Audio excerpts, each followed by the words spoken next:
There is a corrupting thing about perusing Intermezzo. You'll think that it is undesirable, and Sally Rooney makes an honest effort to make it unenjoyable, yet you won't put it down. Strikingly, the writer expounds on another person for a change, keeping away from the long-held self-portraying allegations, while keeping up with her particular story voice, and an uncanny capacity to catch how and why we hurt individuals we should cherish. Intermezzo, delivered September 24th, is Rooney's third book and highlights refreshingly various characters. The book focuses on two quarreling siblings, 12 years separated in age and, surprisingly, further separated in demeanor. Ivan, the more youthful of the two, is 22 years of age, recently graduated and wandering through life as he battles to track down his structure again as a semi-proficient chess player. Peter, then again, is a nervous and pompous Common Freedom's legal counselor whose collaborations with his sibling are characterized by his deigning and unempathetic mentality. The clever starts with the demise of their dad and follows the siblings in the months later. I valued Sally Rooney's sensible show of sorrow. It waits in the existences of the heroes. In some cases it's at the very front of the novel, however frequently it slips to the foundation, in spite of the fact that its build-up remains. The siblings' despondency characterizes their heartfelt connections. Ivan succumbs to a more seasoned lady, Margaret.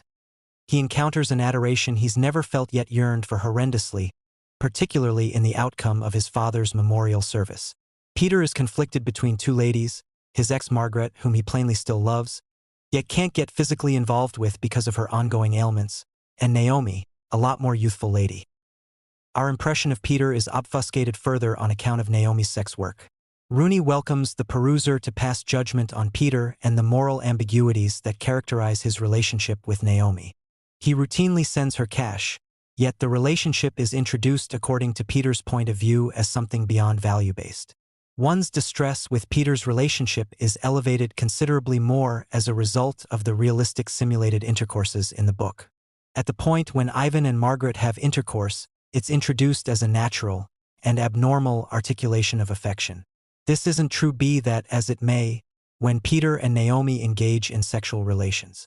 All things being equal, Peter presents an externalized and sexualized Naomi, who doesn't have anything of significant worth in his view with the exception of her body. Peter says that she is the proprietor of nothing on the planet except for her own godlike physique.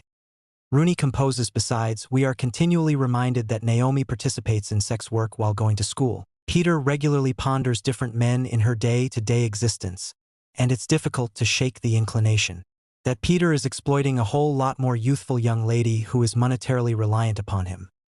This isn't motivation not to drop this book, nonetheless.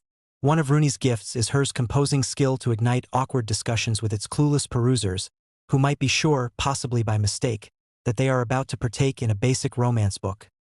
This expertise is likewise shown in the strong semi-communist evaluates of the distance of work that are littered all through Intermezzo, and characters much of the time muse on the way that our entrepreneur frameworks have left them feeling unfulfilled and lost. Amazingly, these minutes don't feel buzzword or unnatural. Rather, they adjust her characters and assist us as perusers with bettering grasp their tensions. My main second thoughts about the book lie at the sentence level. Quotes are, in obvious Sally Rooney style, missing in the book. More uncommon was the plenty of sentences lacking articles, subjects, items, or action words.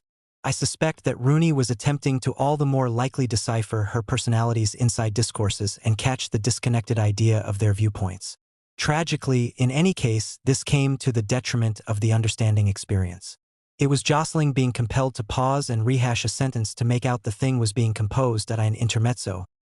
Sally Rooney advises us that there is love in even the most chaotic and blemished of connections. Other than the, on occasion, problematic composition style, the novel is a joy to peruse. Rooney's characters might be unlikable, however I found myself unfit to abandon them.